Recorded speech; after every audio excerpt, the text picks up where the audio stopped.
नमस्कार, शाम के 6 बज गए हैं। वक्त हो चुका है लोकतंत्र का। इस वक्त आप टाइम्स नो नवभारत के साथ हैं और मेरा नाम है अंकित त्यागी। आज लोकतंत्र में बात करेंगे कश्मीर घाटी में जो टारगेट किलिंग का एक चक्र लगातार घूम रहा है उसके बारे में। सरकार ने दावे किए थे कि जब 370 हटा दिया गया, कश्मीर की घाटी में बहुत कुछ बदलाव आया है। हां, रोज आतंकवादियों को मार के सरकार अपनी पीठ जरूर थपथपा रही है, लेकिन उसके बाद भी ऐसा क्यों हो रहा है कि कुलगाम में पहले टीचर रजनी बाला की हत्या हो जाती है, 72 घंटे भी नहीं होते, उसके बाद एक और हिंदू कर्मचारी की हत्या आज फिर से गोलियों से कर दी जाती है। हैरानी की बात यह है कि अब की बार आतंकवादियों ने बैंक के अंदर घुसकर मैनेजर विजय कुमार को गोलियों से भून दिया। पूरी घटना सीसीटीवी कैमरे पर रिकॉर्ड हुई। यह सब तब हो रहा है जब वारदात को अंजाम देने वाले आतंकवादियों को भी सुरक्षा बलों ने एक के बाद एक, हम सुन रहे हैं किस तरीके से उनको मार गिराया जा रहा है। लेकिन बड़ा सवाल अब यह होता है कि क्या टारगेटेड किलिंग से कहीं ना कहीं सरकार की सुरक्षा व्यवस्था पर सवाल उठते हैं, और यह सवाल सिर्फ हम ही नहीं, घाटी के कश्मीरी पंडित भी उठा रहे हैं।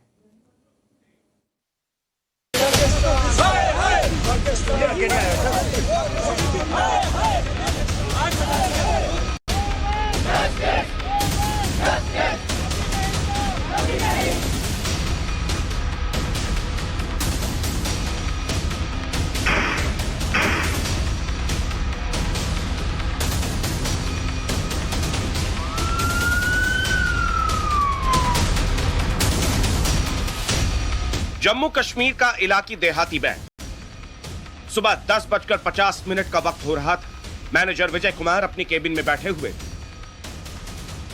ठीक 1 मिनट बाद यानी 10:51 पर बैंक की गेट से एक शख्स दाखिल होता है।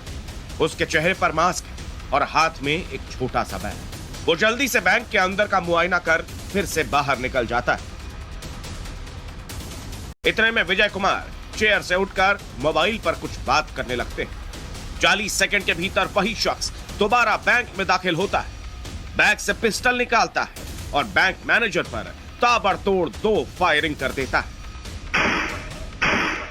गोली मारने के बाद वो तुरंत मौके से भाग खड़ा होता है। सीसीटीवी फुटेज में टारगेट किलिंग की यह वारदात दक्षिण कश्मीर के कुलगाम के आरेह इलाके की है। इस बार आतंकियों का टारगेट बने विजय कुमार। बैंक के अंदर आतंकी की गोली का निशान बने विजय कुमार की मौत इलाज के दौरान अस्पताल में हो गई। विजय राजस्थान के हनुमानगढ़ के रहने वाले थे और ईडीबी बैंक के मैनेजर थे। हमले के तुरंत बाद जम्मू कश्मीर पुलिस, सेना और पैरामिलिट्री फोर्सेस की जॉइंट टीम अटैक में शामिल आतंकियों का पता लगाने के लिए इलाके की घेराबंदी कर रही है। आतंकियों की तलाश के लिए सर्च ऑपरेशन चलाया जा रहा है। हम इस वक्त महनपुरा कुलगाम में है जहां पे ये इंसिडेंट हुआ है, और ये इलाकाई देहाती बैंक की ब्रांच है जहां पे अंदर जो है विजय कुमार जो कि इस बैंक के मैनेजर थे और काम कर रहे थे।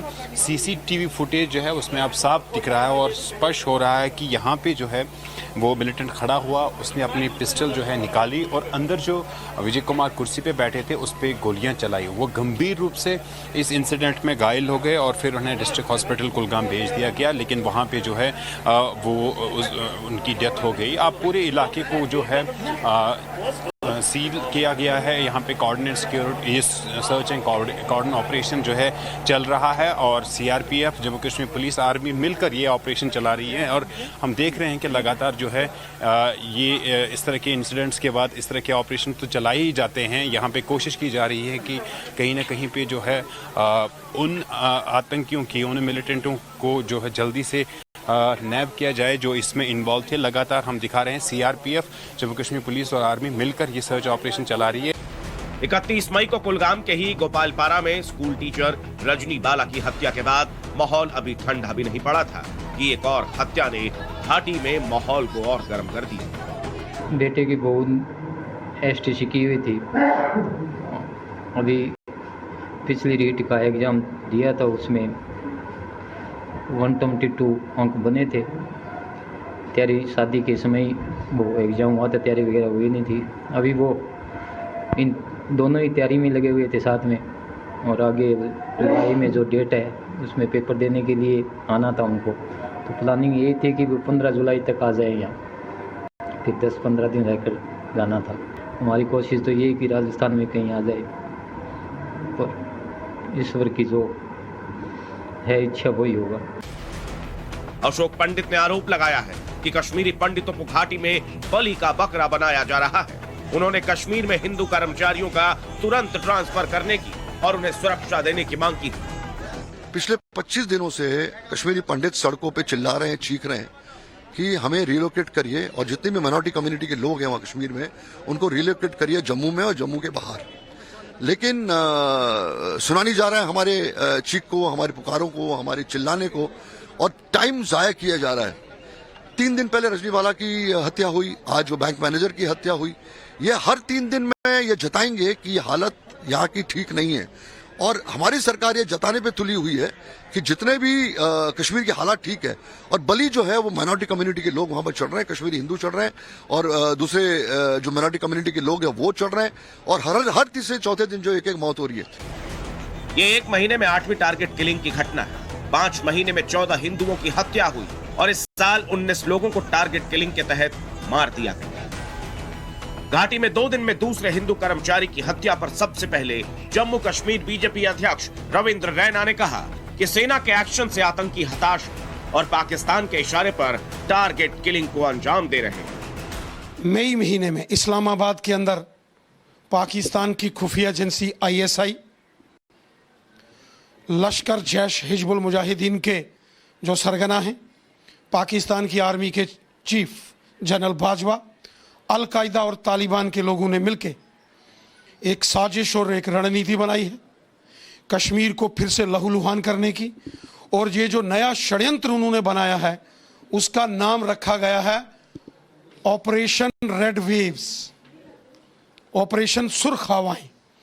इसके तहत पाकिस्तान के अंदर मई महीने में बैठक करके इन्होंने एक प्रोपेगेंडा, एक साजिश करने की कोशिश की है। उसके तहत इनोसेंट लोगों को, निहत्थे बेगुनाह लोगों को टारगेट करने की साजिश हो रही है। आतंकी संगठन लगातार वीडियो जारी करके कश्मीरी हिंदू कर्मचारी और दूसरे राज्यों से आए लोगों को कश्मीर छोड़ने के फतवे जारी कर रहे हैं। पिछले 1 महीने की बात करें तो बेगुनाहों पर हमले काफी ज्यादा बढ़ गए। 31 मई को टीचर रजनीवाला की हत्या, 25 मई को बडगांव में टीवी आर्टिस्ट आमीन भट्ट की हत्या करने, 24 मई को पुलिसकर्मी सैफुल्लाह कादरी की हत्या, 17 मई को बारामुला में रणजीत नाम के एक शख्स की हत्या, 13 मई को पुलिसकर्मी रियाज अहमद की हत्या, 12 मई को बडगाम में कश्मीरी पंडित राहुल भट्ट की हत्या और 7 मई को श्रीनगर में पुलिसकर्मी गुलाम हसन डार की हत्या। जाहिर है टारगेट किलिंग की बढ़ रही वारदातों की वजह से अब हिंदू सड़कों पर उतरकर प्रदर्शन करने को मजबूर हैं।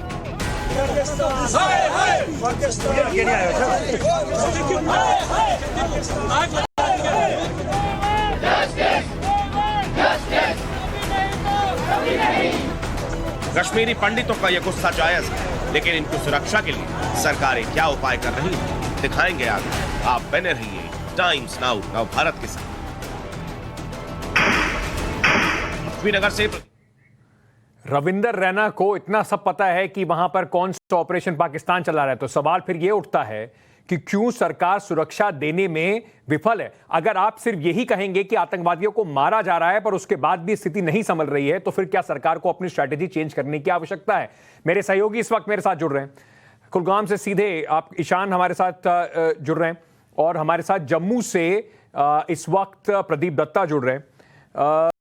मैं कुल मिला के सोहेल के पास पहले जाना चाहता हूं, माफ कीजिएगा, सोहेल हमारे साथ कुलगाम से जुड़ रहे हैं। सोहेल, आपसे समझना चाहता हूं, गुस्सा बहुत ज्यादा है, जो हिंदू कश्मीरी कम्युनिटी है उसमें गुस्सा बहुत ज्यादा है। क्या सिक्योरिटी ग्रिड में ऐसी क्या चूक हो रही है कि लगातार ये टारगेटेड किलिंग्स पे रोक नहीं पा रही है?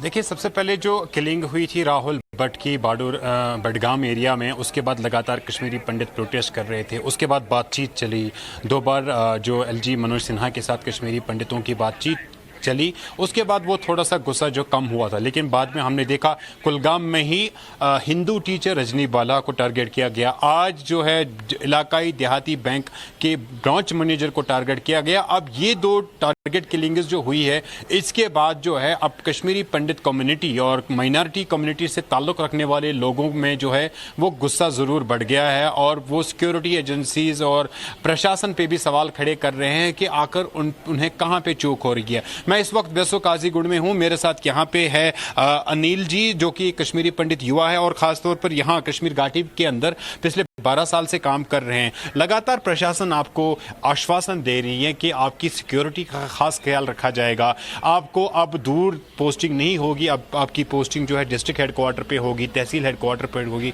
क्या आप संतुष्ट हैं? क्या आपको पूरा भरोसा प्रशासन पे है, अपनी सिक्योरिटी एजेंसीज पे है? देखिए, सबसे पहले तो मैं आपको एक बात बताना चाहता हूँ, हम वो जनरेशन है जो पिछले 32 सालों से विस्थापन का दर्द झेल रहे हैं। हम तब कोई 2 साल का 3 साल का था जब हम लोग यहाँ से विस्थापित हुए 90 की दहाई में, और उसके बाद हम आज से 12 साल पहले कश्मीर में वापस आए थे। हमने सोचा था कि हमें यहाँ पे वही कंपोजिट कल्चर मिलेगा, वही कश्मीरियत मिलेगी जिनकी बात हम अपने बाप दादाओं से सुना करते थे। कुछ समय के लिए तो यहाँ माहौल ठीक रहा, लेकिन अचानक आज से 6 महीने पहले आपने देखा कि घाटी में फिर से वही टारगेट किलिंग जो है शुरू हो गई। हमें ये इस चीज़ का पता नहीं चल रहा, ये चीज़ समझ नहीं आ रही है कि हम लोगों को क्यों टारगेट बनाया जा रहा है, जबकि हम लोग यहाँ पे लोगों की खिदमत करने के लिए आए थे। हम लोग बाहर से पढ़ के, कोई लोग फॉरेन से पढ़े हैं, कुछ लोगों ने इंडिया के अलग अलग पार्ट्स में पढ़ाई करके यहाँ पे आए थे कि हम अपने लोगों के साथ मिलजुल कर यहाँ पे एक ऐसा माहौल बनाए जैसा जिसके बारे में हमने सुना था। लगातार ये बिल्कुल सही सवाल जो है कश्मीरी पंडित लगातार यही खड़े कर रहे हैं कि आखिर उन्हें टारगेट क्यों किया जा रहा है। एलजी एडमिनिस्ट्रेशन लगातार कश्मीरी पंडितों को आश्वासन दे रही है और खासतौर पे कल से हमने देखा प्रशासन जो है कह रही है 6 जून से पहले तमाम कश्मीरी पंडितों को डिस्ट्रिक्ट और तहसील हेडक्वार्टर पे जो है उनकी पोस्टिंग की जाएगी। सीआरपीएफ, जम्मू कश्मीर पुलिस और आर्मी मिलकर बहुत बड़े ऑपरेशंस कश्मीर घाटी के अंदर चला रहे हैं। हमने देखा इस साल में जो है ऑपरेशनों में बहुत ज्यादा तेजी हो गई है। 27 ऐसे आतंकवादियों को मार गिरा गया है जो पाकिस्तानी थे, तो कहीं ना कहीं पे उसका भी प्रदीप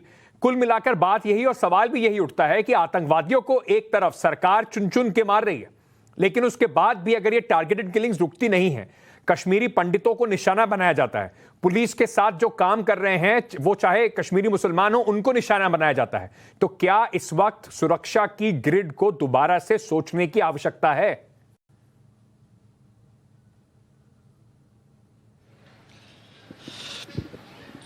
बिल्कुल अंकित, बहुत जरूरी है कि इस समय इन्हें सुरक्षा के ग्रिड के बारे में रणनीति बदलनी होगी। जैसे आतंकवादी अपनी रणनीति बदल रहे हैं उसी तरह से सुरक्षा की ग्रिड की रणनीति को भी बदलना होगा, नहीं तो कामयाबी हासिल नहीं होगी। आप देख सकते हैं कि पहले एनकाउंटर हुआ करते थे, आतंकवादियों के हाथ में AK-47 मिला करती थी, AK-56 मिला करती थी। पिछले कुछ महीनों में देखा है कि उन्हें अपनी रणनीति बदली है, हाइब्रिड टेररिस्ट नजर आते हैं, पार्ट टाइम टेररिस्ट नजर आते हैं, यानी कि उनके हाथ में पिस्तौल होती है। पिस्तौल के लिए उसको खास ट्रेनिंग की जरूरत नहीं होती, किसी भी शख्स को पिस्तौल थमा दी जाती है जिसका कोई ट्रैक रिकॉर्ड नहीं होता, उसे कहा जाता है कि एक टारगेट दिया जाता है, आप उसे मार दीजिए, और उसके बाद वो पिस्तौल फेंक देता है और आम निवासियों के साथ घुल मिल जाता है, जिसकी वजह से सुरक्षा बलों के लिए काफी मुश्किल हो रही है। इसका मतलब कहीं ना कहीं इंटेलिजेंस नेटवर्क में कमी है। इंटेलिजेंस नेटवर्क को सुधारना होगा। इंटेलिजेंस नेटवर्क तभी सुधरेगा जब आपके रिलेशनशिप पूरी कम्युनिटी के साथ बढ़ाने होंगे। आप ऐसा नहीं हो सकता कि आप सेक्रेटेरिएट या पुलिस हेडक्वार्टर में बैठ के रणनीति बनाएं, उसके लिए आपको इंटेलिजेंस नेटवर्क को पुख्ता करना होगा। और दूसरी चीज है कि कॉन्फिडेंस बिल्ड करना होगा कश्मीरी हिंदू एम्प्लॉयज का। आपने कहा कि आप सेफर जोन में ले जाएंगे, लेकिन सवाल उनका यही है कि राहुल भट्ट एक सेफर ऑफिस में था, एसडीएम के दफ्तर में जहां सुरक्षा होती है, वहां पे अगर जाके राहुल भट्ट को मार दिया जाता है तो कौन सा सेफर जोन आप हमें प्रोवाइड करें? ये सभी लोग सवाल उठा रहे हैं। तो इसी वजह से वो कह रहे हैं कि हमें रीलोकेट किया जाए, रणनीति बदलनी होगी, सुरक्षा के इंतजाम करने होंगे। सीसीटीवी का जो प्रोजेक्ट है वो जो था रद्द किया था, एक बार फिर से लगाना होगा। क्यों सीसीटीवी नहीं लगाए जा रहे हैं? कौन सा दबाव है जो उनको सीसीटीवी लगाने में मजबूर कर रहा है ना लगाने के लिए? जरूरी सवाल है ये ये बहुत जरूरी सवाल हैं जो प्रदीप ने उठाए हैं, इनका जवाब जरूर मिलना चाहिए, क्योंकि कुल मिलाकर अगर देखा जाए तो कश्मीर घाटी में अगर शांति वापस चाहिए, उस कश्मीरियत की जो हम बात करते हैं, चुनिए उन लोगों को, ढूंढिए जो लोग अभी भी वहां पर पाकिस्तान की मदद कर रहे हैं, आतंकवादियों की मदद कर रहे हैं, लेकिन खामियाजा ना तो पूरा कश्मीर भुगत सकता है और ना ही वो कश्मीरी पंडित जो पहले इस तरह की घटनाओं से एक बार कश्मीर छोड़ चुके हैं, दोबारा उन्हें ऐसा ही मजबूर किया जा रहा है। ब्रेकिंग न्यूज इस वक्त आ रही है। प्रधानमंत्री नरेंद्र मोदी पर असदुद्दीन ओवैसी का बड़ा हमला हुआ है। कश्मीरी पंडितों को लेकर असदुद्दीन ओवैसी ने प्रधानमंत्री नरेंद्र मोदी पर हमला करते हुए कहा है कि पलायन जो अब कश्मीर का हो रहा है, क्योंकि ऐसी भी कुछ खबरें आ रही हैं, कुछ कश्मीरी पंडित वहां रहना ही नहीं चाहते, उस पलायन के लिए पीएमओ यानी कि प्रधानमंत्री का जो ऑफिस है वो जिम्मेदार है। 1979 की गलती दोहरा रही है मोदी सरकार, ऐसा ओवैसी का कहना है। पूरी जिम्मेदारी जो है मोदी सरकार पर आती है। मोदी सरकार हिस्ट्री से लेसन नहीं ले रही है। जो गलती 1989 में हमने की थी, वो गलती वही उसी लाइन पर गलती नरेंद्र मोदी की सरकार कर रही है। 1989 में भी ऐसा ही हुआ था कि पॉलिटिकल आउटलेट को बिल्कुल बंद कर दिया गया था। पॉलिटिशियंस को, वैली के पॉलिटिशियंस को बोलने की इजाज़त नहीं थी और वही गलती बीजेपी की सरकार कर रही है। 1987 का जैसे इलेक्शन रिग इलेक्शन था वो, और 89 में उसका खैमेजा भुगतना पड़ा। तो क्या इतिहास एक बार फिर अपने आप को दोहराने वाला है, और उसके लिए अब बड़ी जिम्मेदारी मोदी सरकार की बनती है, सरकार की, जम्मू कश्मीर के लेफ्टिनेंट गवर्नर की बनती है कि वहां सुरक्षा व्यवस्था को और दुरुस्त किया जाए, इंटेलिजेंस एजेंसीज को और चुस्त किया जाए। आगे बढ़ते हैं, दिल्ली की तरफ वापस आते हैं। सत्येंद्र जैन जो दिल्ली के मंत्री थे, स्वास्थ्य मंत्री, उनकी गिरफ्तारी के बाद आम आदमी पार्टी में क्या और भी नेताओं की गिरफ्तारी होने वाली है? ऐसा शक किसी और ने नहीं बल्कि दिल्ली के मुख्यमंत्री अरविंद केजरीवाल ने खुद ही जता दिया है। केजरीवाल ने भविष्यवाणी कर दी है कि अगला नंबर डिप्टी मुख्यमंत्री मनीष सिसोदिया का है।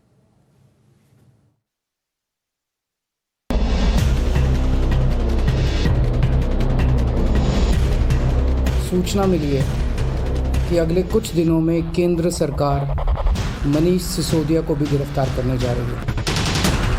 केंद्र सरकार ने सभी जांच एजेंसीज को मनीष सिसोदिया के खिलाफ कोई ना कोई फर्जी केस तैयार करने को कहा। एक तरफ सत्येंद्र जैन की गिरफ्तारी पर देश में राजनीतिक बहस छिड़ी हुई है, तो वहीं अब अरविंद केजरीवाल ने एक नया बम फोड़ दिया है। दिल्ली के मुख्यमंत्री ने मनीष सिसोदिया की गिरफ्तारी की भविष्यवाणी कर दी। अरविंद केजरीवाल का दावा है कि उन्हें खुफिया सूत्रों के हवाले से खबर मिली है कि केंद्र सरकार ने जांच एजेंसियों को सीएम मनीष सिसोदिया के पीछे लगा दिया। आपको याद होगा, मैंने कुछ महीने पहले ही बता दिया था कि केंद्र सरकार सत्येंद्र जैन को एक फर्जी केस में गिरफ्तार करने वाली है। मुझे बहुत ही विश्वसनीय सूत्रों से यह पता चला था। कल उन्हीं सूत्रों से सूचना मिली है कि अगले कुछ दिनों में केंद्र सरकार मनीष सिसोदिया को भी गिरफ्तार करने जा रही है। पता चला है कि केंद्र सरकार ने सभी जांच एजेंसीज को मनीष सिसोदिया के खिलाफ कोई ना कोई फर्जी केस तैयार करने को कहा है। सत्येंद्र जैन की गिरफ्तारी के बाद से आम आदमी पार्टी लगातार केंद्र सरकार और जांच एजेंसियों पर सवाल खड़े कर रही है, और अब अरविंद केजरीवाल ने केंद्र सरकार को यह नसीहत दे दी है कि आम आदमी पार्टी के सभी नेताओं को एक साथ गिरफ्तार कर लिया जाए और कार्रवाई शुरू कर दी। लेकिन इस मामले पर दूसरी तरफ से बीजेपी की स्मृति ईरानी ने मोर्चा संभाल रखा है। केंद्रीय मंत्री अरविंद केजरीवाल पर सवाल दाग रही है। मेरी प्रधानमंत्री से हाथ जोड़ के विनती है, ये एक एक करके जेल में डालने की बजाय आप आम आदमी पार्टी के हम सभी मंत्रियों और सभी एमएलए को एक साथ जेल में डाल दीजिए। सारी जांच एजेंसीज को बोल दीजिए कि एक साथ सारी जांच कर ले। केजरीवाल जी, आप बार बार आरोप मढ़ते हैं इन्वेस्टिगेटिंग एजेंसीज पर। आपकी इच्छा क्या ये है कि investigating agencies Delhi high court का ये ऑर्डर अनदेखा करें? अरविंद केजरीवाल एक सुर में सत्येंद्र जैन पर लगे सभी आरोपों को सिरे से नकार रहे हैं, उन्हें क्लीन चिट दे रहे हैं। तो वहीं दूसरी तरफ स्मृति ईरानी अरविंद केजरीवाल पर ही हमलावर है। जिस केस में उन्हें गिरफ्तार किया है आपने, उसकी जांच पहले ही सीबीआई और इनकम टैक्स वाले कर चुके हैं। उन्हें कुछ नहीं मिला क्योंकि केस तो फर्जी है, उसमें कुछ है ही नहीं। अब उसी केस की दोबारा जांच ईडी कर रही है। एक एक केस को कई कई साल तक अलग अलग एजेंसी बस जांच ही करते रहेंगे क्या? तो फिर जनता का काम कब करेंगे हम लोग? केजरीवाल जी, आज आपने कहा कि आपको कुछ समझ नहीं आता, लेकिन सत्येंद्र जैन के उस 16 करोड़ 39 लाख के काले धन के बारे में आप ऐसा क्या समझे थे कि आज आपने इस सवाल का भी जवाब नहीं दिया? सत्येंद्र जैन पर बीजेपी और आम आदमी पार्टी में भयंकर भिड़ंत चल रही है। बीजेपी जैन पर लगे मनी लॉन्ड्रिंग के आरोपों पर आम आदमी पार्टी को घेर रही है, तो वहीं आम आदमी पार्टी इसे बदले की कार्रवाई बता रही है। कुछ लोग कहते हैं ये हिमाचल के चुनाव की वजह से किया जा रहा है, कुछ लोग कहते हैं ये पंजाब चुनाव के नतीजों का बदला लिया जा रहा है। हमें नहीं पता क्या कारण है। जो भी कारण है, हमें गिरफ्तार होने से डर नहीं लगता। केजरीवाल जी, आपने अब तक क्यों चुप्पी साध रखी है? आपने तो कहा था देश को कि आपने सारे कागजात देख लिए, तो दिल्ली हाईकोर्ट के इस ऑर्डर पर आपने अब तक टिप्पणी क्यों नहीं की? अब ये लड़ाई कब तक चलेगी ये तो वक्त ही बताएगा, लेकिन सत्येंद्र जैन की गिरफ्तारी को लेकर अरविंद केजरीवाल ने जो भविष्यवाणी जनवरी में की थी वो सच साबित हुई है। अब मनीष सिसोदिया को लेकर उनका दावा कितना सच होगा ये देखने वाली बात होगी। Bureau report, times now, Navbharat. अब इसको देखने के दो नजरिए हैं। एक, उनके विरोधी मान सकते हैं कि कहीं दाल में कुछ काला है और इनको पता है कि कुछ गड़बड़ है इसलिए फंसने वाले हैं, और दूसरा, किसी राजनीतिक हिसाब से अगर इसको देखा जाए तो अरविंद केजरीवाल पहले से ही भांप के एक सिंपैथी वेव और सरकार के जो एक्शन है उसको डिले करने की कोशिश कर रहे हैं।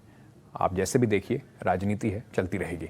ब्रेकिंग न्यूज इस वक्त आ रही है। राज्यसभा चुनाव को लेकर हरियाणा में कांग्रेस अपने विधायकों की किलेबंदी में जुट गई है। इस कवायद में आज प्रदेश में कांग्रेस के विधायक, हरियाणा के सारे विधायक छत्तीसगढ़ जा रहे हैं। विधायकों की बस में बिठाकर उनको एयरपोर्ट ले जाया गया।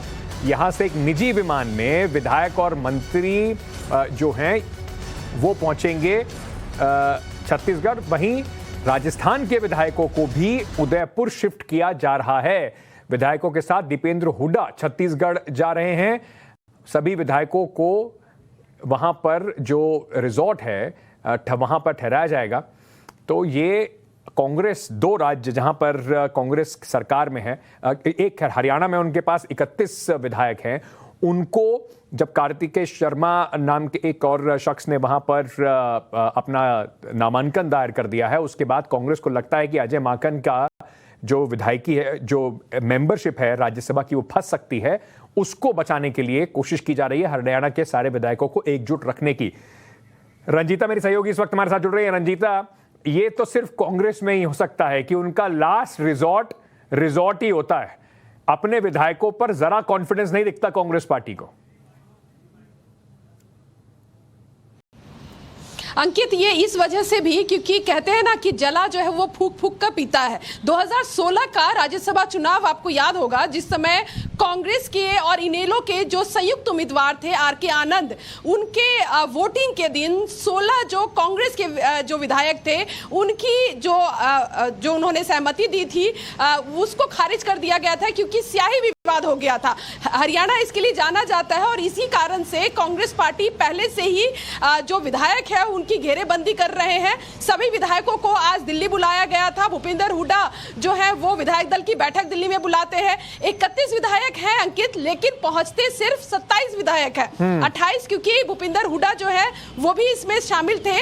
अब बताया ये जा रहा है कि कुलदीप बिश्नोई जो नाराज चल रहे हैं वो इस बैठक में शामिल नहीं हुए, किरण चौधरी इस बैठक में शामिल नहीं हुई, और ज्यादा नजर कांग्रेस लीडरशिप की जो है वो कुलदीप बिश्नोई पर है, क्योंकि माना यह जा रहा है कि अध्यक्ष उनको नहीं बनाया गया। उस समय से वो कांग्रेस लीडरशिप से भी नाराज है और हो सकता है वो क्रॉस वोटिंग करे कांग्रेस के लिए। तो ऐसे में कांग्रेस जो है वो बॉर्डर पर है। 30 एमएलए उनके पास है। अगर एक एमएलए इधर से उधर हुआ तो हो सकता है अजय माकन राज्यसभा ना पहुंच सके, राज्यसभा ना पहुंच पाए। 30 का आंकड़ा चाहिए होता है। बीजेपी के पास 30 अपने पूरे हैं, और जो एक तीसरा कैंडिडेट जो इंडिपेंडेंट खड़ा हो गया है, कहीं ना कहीं देखा जा रहा है कि 10 बीजेपी के, 10 जेजेपी के, 6 उनको समर्थन मिल रहा है इंडिपेंडेंट्स का। तो कुल मिला के और एक और विधायक के साथ 27-28 पे खड़े हैं। कांग्रेस के 1-2 विधायक ऊपर नीचे हुए तो कहीं ना कहीं ऐसा हो सकता है कि अजय माकन का पत्ता कट जाए। ये जो तस्वीरें आप देख रहे हैं ये वो उसी रिजॉर्ट की है रायपुर में, जहां पर मेफेयर रिजॉर्ट, जहां पर जो हरियाणा के विधायक हैं उनको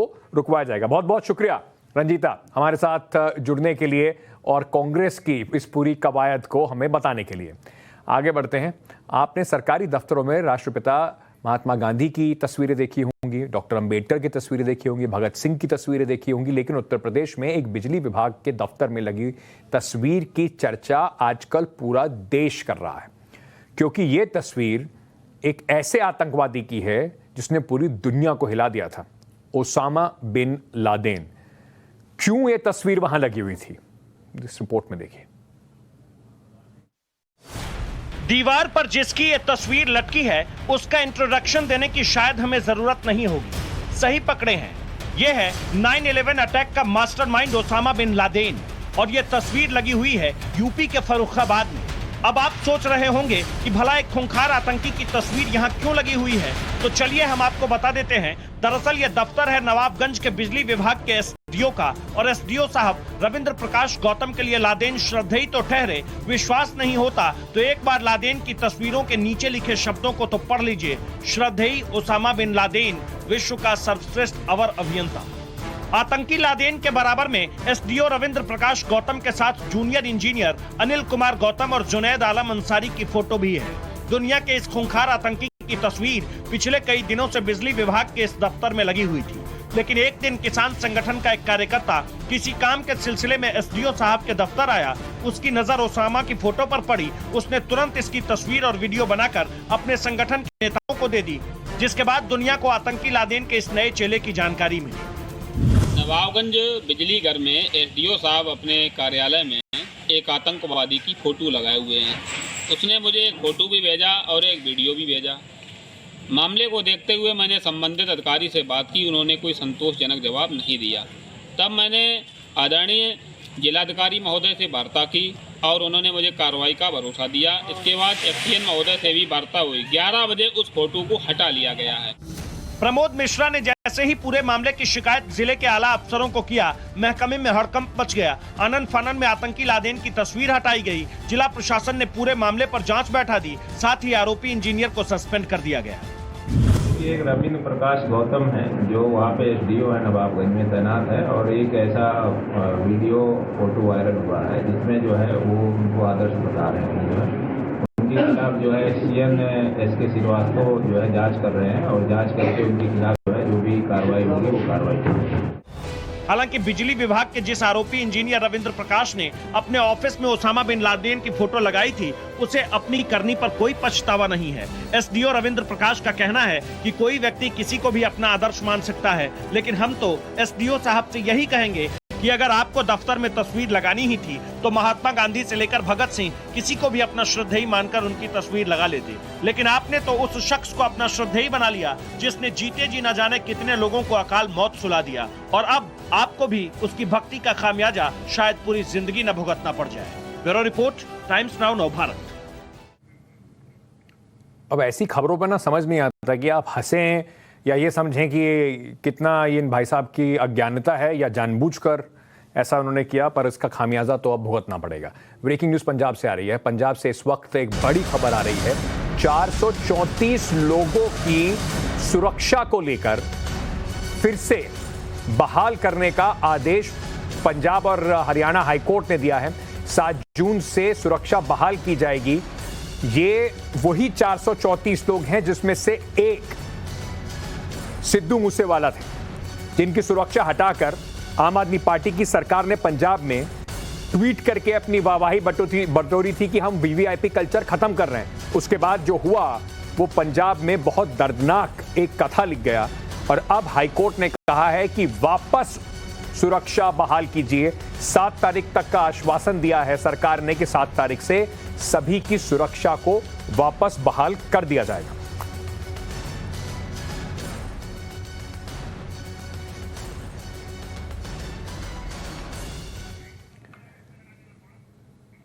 इसी खबर से मैं आपको अपनी विशेष रिपोर्ट की तरफ लिए चलता हूं। पंजाबी सिंगर सिद्धू मूसेवाला की हत्या के बाद पंजाब में कई सारे गैंग और गैंगस्टर बिल्कुल आमने सामने आ गए। मूसेवाला की हत्या का आरोपी माने जाने वाला गैंगस्टर लॉरेंस बिश्नोई, उसके खिलाफ कई बड़े गैंग अब मोर्चा खोल रहे हैं। ऐसा पहली बार नहीं हो रहा है। पंजाब की म्यूजिक इंडस्ट्री के नाम पर इस तरह के हालात अक्सर बनते आए हैं। इसकी असल जड़ सिर्फ पंजाब ही नहीं, विदेशों में भी इन गैंग का कंट्रोल माना जाता है और फिर अपने इशारों पर नचाने की कोशिश, जिस तरीके के सिंगर्स वहां से आते हैं उनको कोशिश की जाती है।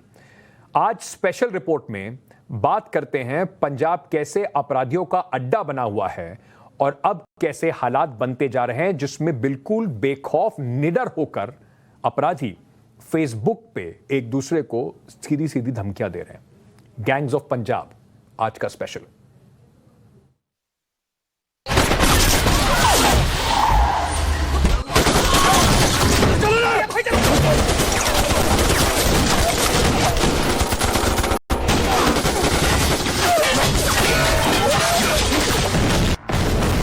ये सीन तो बिल्कुल फिल्मी है, लेकिन पंजाब में ये हकीकत में बदलता हुआ दिख रहा है।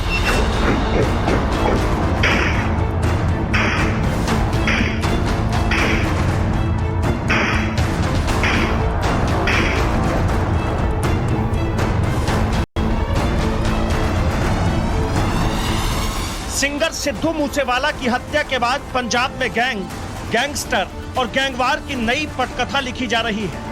अपराध के औजार को पकड़कर क्राइम की दुनिया में बादशाहत पाने की हनक अब पंजाब में कई सारे गैंग को एक दूसरे के सामने लाकर खड़ा कर दिया है, जहां बंदूक के बल पर ही बादशाहत साबित करने की होड़ है।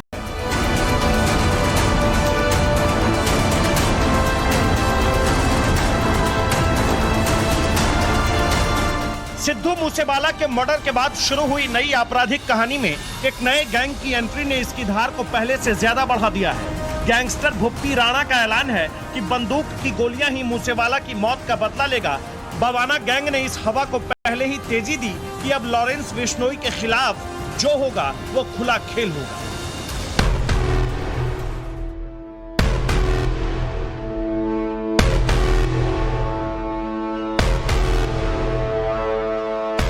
गैंगवार के जो नए हालात पैदा हो रहे हैं उसमें एक तरफ है गोल्डी बरार और लॉरेंस बिश्नोई, जबकि दूसरी तरफ है एक साथ 6 gang, Neeraj Bawana gang, Tillu Tajpuriya gang, Kaushal Gurgaon, Davinder बबीहा gang, Bhuppi Rana gang. Punjab music industry में वर्चस्व स्थापित करने की लड़ाई धीरे धीरे गैंग में बदलती चली गई और फिर उन गैंग को बड़े गैंगस्टरों का सहारा मिलना शुरू हुआ। तभी एक बार फिर से गैंगस्टर पंजाबी म्यूजिक इंडस्ट्री के नाम पर खूनी खेल खेलना चाहते हैं। पंजाब में गैंग के दम पर सत्ता के समानांतर साम्राज्य बनाने की कोशिश कोई नई बात नहीं है। सिर्फ 4 साल पहले का पन्ना पलटने पर पता चलता है कि पंजाब में अपराध की दुनिया में एंट्री पाने वालों पर किस तरह से खून के छींटे पड़े। पिछले 4 साल में पंजाब में दर्जनों गैंगवार हुए हैं और इस गैंगवार में दर्जनों लोगों की मौत हुई है। सिर्फ 4 सालों से ही नहीं, पिछले करीब 2 दशकों में पंजाब की गैंग्स ने एक लंबा रास्ता तय किया है। हिंसा और हनक की जड़ें मालवा, दोआबा और माझा इलाकों से निकलकर पंजाब के कई शहरों तक पहुंची हैं।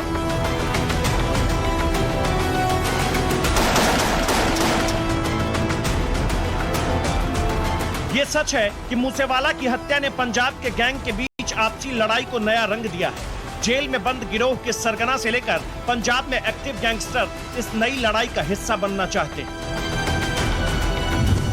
बवाना गैंग ने कहा कि 2 दिन में मूसेवाला की हत्या का बदला लूंगा। बंबिहा ग्रुप ने कहा कि मूसेवाला की हत्या का बदला तो तय है। भुप्पी गैंग ने तो इतना कह दिया कि हत्यारों का पता बताने वालों को 5 लाख रुपए का इनाम भी मिले। मूसेवाला का मर्डर पंजाब के म्यूजिक इंडस्ट्री की उस लड़ाई का नया हिस्सा है जिसमें विदेशों में बैठे बड़े बड़े गैंगस्टर ये फैसला लेते हैं कि किसका पंजाबी वीडियो एल्बम हिट होगा और किसका फ्लॉप है, जिसे पंजाब में संगठित गिरोह बनाकर अपराध फैलाने का सबसे बड़ा अपराधी माना जाता है। 1985 में उसका नाम सबसे पहले सामने आया। फिर उसने राजनीति में करियर बनाने की कोशिश की, लेकिन असफल होकर पंजाब से बाहर चला गया और आखिर में उसकी हत्या हो गई। पंजाब में इस वक्त में करीब 70 गैंग एक्टिव हैं और मूसेवाला की मौत ने इन सभी गैंग के बीच की आपसी लड़ाई को बढ़ा दिया है।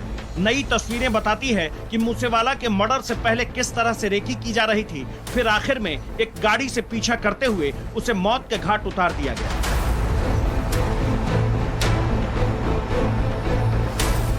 मूसेवाला की हत्या का एक दूसरा एंगल आज से 6 साल पहले से भी जोड़कर देखा जा रहा है, जब दो गिरोहों की खूनी प्यास में कई जान एक के बाद एक चली गई और ये सिलसिला लगातार जारी है। 2016 में सरपंच रवि ख्वाजा की मौत, 2017 में लवी देवड़ा की हत्या की गई, 2020 में गुरलाल बड़ार पहलवान की हत्या की गई और 2021 में विक्की मिर्ड दुखेड़ा की हत्या की गई।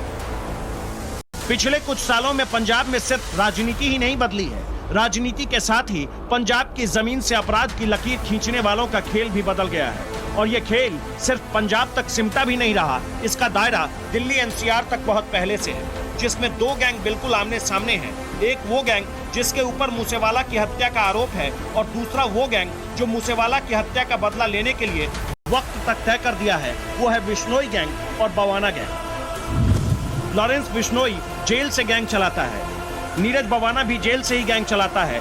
लॉरेंस पर 25 क्रिमिनल केस हैं, बवाना पर दर्जनों केस दर्ज हैं। बिश्नोई गैंग में 600 से ज्यादा अपराधी हैं। बवाना का जाल भी विदेशों तक फैला है।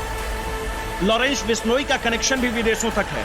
तभी कनाडा में रह रहे गोल्डी बराड़ के इशारे पर तिहाड़ जेल की दीवारों के अंदर ही सिंगर सिद्धू की सांसों को थाम देने का प्लान बना दिया। गोल्डी बराड़ कनाडा से गैंग चलाने वाला पहला अपराधी नहीं है। कनाडा से पंजाब गैंग की शुरुआत 90 के दशक में ही हो गई। कनाडा में 90 के दशक में एक नाम अचानक ही चर्चाओं में आया था और ये नाम था पंजाबी कैनेडियन अपराधी बिंदी जोहाल का। बिंदी जोहाल पंजाब का था, लेकिन वो अपना ग्रुप कनाडा से चलाता था। उसने अपने ग्रुप का नाम रखा था द एलीट। कहते हैं इसके बाद से ही कनाडा में पंजाब के रहने वाले कई अपराधी पैदा हुए और वो वहां से अपना गैंग चलाने लगे। कनाडा का क्राइम कनेक्शन का असर पंजाब की आपराधिक दुनिया में जबरदस्त जड़ें जमाई है। फिर आसपास के राज्य भी इससे अछूते नहीं रहे। ये एक बड़ा कारण है कि पंजाब में मूसेवाला की हत्या का पहला आरोपी उत्तराखंड से गिरफ्तार किया गया। हालांकि मनप्रीत के परिवार वाले इस गिरफ्तारी को संदेह की नजरों से देखते हैं। मेरा बेटा मैं तुम पोते आनिया भी वो यात्रा दे सच्चे दे सुच्चे दिल ना गए। बिल्कुल मेरे मुंडे सच्चे दे सुच्चे, ना वो लुच्चे, ना वो लंडे, ना वो चोरी ते ना उन्हां च यारी। सच्चे माना चलदे आ ते जे किसी ने नजायज फसाए मेरे मुंडा, ओदी मुंडा जेड़ा सीगा ना मन्ना, ओदी गड्डी थोड़े जे दिन असीं घरे ओदी मां तो लेके आंदी सी मेरे मुंडे ने। मनप्रीत मन्ना से की गाड़ी इस्तेमाल की थी, यही एक वजह है आपको लगता है? और कोई यही वजह मैनूं तां लगदी है भी गड्डी पिछे स्यापा पिया भी साडे घरे जेड़ी गड्डी रही गांव कोई मुंडा ले गया सी गड्डी। मनप्रीत अपराध की दुनिया का पंजाब में सबसे नया नाम है। इस लिस्ट में जिन अपराधियों की चर्चा सालों से खौफ की दुनिया के साथ ही पुलिस के लिए सिरदर्द बना हुआ है, उसमें कई नाम हैं और ये नाम जेल की दीवारों को भी अपने काम में कोई बाधा नहीं मानते, वरना जेल में बंद लॉरेंस बिश्नोई मूसेवाला की हत्या का मुख्य आरोपी नहीं होता। लॉरेंस बिश्नोई गैंग पंजाब के मालवा इलाके में बिल्कुल सक्रिय है। दिल्ली और राजस्थान में भी इस गैंग के लोग सक्रिय हैं। कॉन्ट्रैक्ट पर हत्या के लिए कुख्यात है। 2018 में सलमान खान को इसने धमकी दे दी थी। लॉरेंस फिलहाल दिल्ली के तिहाड़ जेल में बंद है। सिर्फ बिश्नोई ही नहीं, एक गैंग सुक्खा कहलों का भी है। वही सुक्खा जिसने वोटर कार्ड बनाने से पहले ही हाथों में बंदूक उठा लिया था, इसीलिए उसे अब तक का सबसे कम उम्र का गैंगस्टर बताया जाता है। सुक्खा कहलों 15 साल तक पंजाब में सबसे कुख्यात रहा। सुक्खा को शार्प शूटर माना जाता था। सुक्खा के माँ और बाप अमेरिकी नागरिक थे, लेकिन वो पंजाब में अपराध की दुनिया में अपनी जड़ें जमाने लगा। 2015 में पंजाब में सुक्खा की हत्या हो गई। पंजाब में क्राइम की बात बबिहा गैंग की चर्चा के बिना पूरी ही नहीं हो सकती है। ये वही गैंग है जो मूसेवाला की हत्या का बदला लेने के लिए बिल्कुल उतावला है। कहते हैं कि एक वक्त में मूसेवाला ने इसी गैंग की मदद की थी। बबिहा गैंग के लोग पंजाब के साथ ही हरियाणा में भी सक्रिय हैं। 2021 में यूथ अकाली के नेता की हत्या की जिम्मेदारी ली थी। अब तक 40 से ज्यादा केस गैंग के सदस्यों पर दर्ज है। गैंग का सरगना दविंदर बबिहा 2016 में ही मारा जा चुका है। पंजाब से लेकर दिल्ली, राजस्थान और हरियाणा की पुलिस ने इन गैंगस्टरों और गैंग को ठिकाने लगाने की अच्छी और भरपूर कोशिश की है। बावजूद इसके इस संघर्ष ने बहुत अच्छा परिणाम नहीं दिया, वरना आज भी गैंग के सरगना के मारे जाने के बाद या उसके जेल में होने के बाद भी गैंग इस तरह से सक्रिय नहीं रहता। इस लिस्ट में एक और नाम है बवाना गैंग। बवाना गैंग ने जबरन उगाही से अपना एक खौफ बनाया। करीब 6 राज्यों में इसके मेंबर अभी भी हैं। बवाना गांव के नाम पर इस गैंग का नाम रखा गया। गैंग पर अभी भी 40 से ज्यादा केस दर्ज है। गैंग, गैंगवार और गैंगस्टर की इस लड़ाई में एक कहानी यह भी है कि नीरज बवाना के गैंग का सीधे सीधे मूसेवाला से कोई लेना देना है ही नहीं, लेकिन लॉरेंस बिश्नोई और बवाना गैंग के बीच पहले से ही दुश्मनी है और बबिहा गैंग का पहले से ही बवाना से दोस्ती है। इसीलिए ये लड़ाई बड़ी होती जा रही है। चूंकि अपराध की दुनिया का एक सीधा वसूल यह है कि क्राइम बिजनेस की खींचतान में जो आड़े आता है वही असल दुश्मन कहलाता है। आओ जट दी वशूक बीबा रशिया तो सुनती नहीं बोलती है। सिद्धू मूसेवाला की हत्या न सिर्फ पंजाब में गैंगवार की दुनिया से जुड़े लोगों की बेचैनी बढ़ाई है, बल्कि पंजाबी म्यूजिक इंडस्ट्री के लिए एक संदेश भी है कि अभी भी गैंगस्टर इस इंडस्ट्री को कितने करीब से जानते हैं और उगाही के लिए ये इंडस्ट्री अभी भी गैंग के निशाने पर है। शायद तभी मूसेवाला की हत्या से पहले पंजाबी सिंगर मनकीरत औलख और परमीश वर्मा को भी जान से मारने की धमकी दी गई। साल 2016 के बाद कई ऐसे मौके आए जब पंजाब के बड़े गायकों और सिंगर्स को एक्सटॉर्शन के लिए धमकाया जाने लगा। इसके बाद कई सिंगर्स ने गैंगस्टर्स का दामन थाम लिया, जिससे आज भी इनकार नहीं किया जा सकता है। पंजाबी म्यूजिक इंडस्ट्री और गैंगस्टर की कहानी में कई सवाल भी हैं। सवाल ये कि विदेश में बैठे गैंगस्टर पंजाबी एल्बम पर फैसला लेते हैं। किसका शो कहां होगा क्या गैंगस्टर तय करते हैं? पैसों का हिसाब किताब क्या गैंगस्टर ही रखते हैं? क्या गैंगस्टर पंजाबी म्यूजिक इंडस्ट्री में अपना पैसा भी लगाते हैं? समय के साथ पंजाबी म्यूजिक इंडस्ट्री को एक नई धार मिली। पंजाब के छोटे छोटे गांवों से कई बड़े सिंगर निकले, दुनिया में नाम कमाई, पैसे कमाए, शोहरत भी कमाई, लेकिन वर्चस्व की लड़ाई में गैंग के शिकार होने से बचे भी नहीं। मूसेवाला की मौत इस बात का सबसे बड़ा उदाहरण बनकर सामने आया है।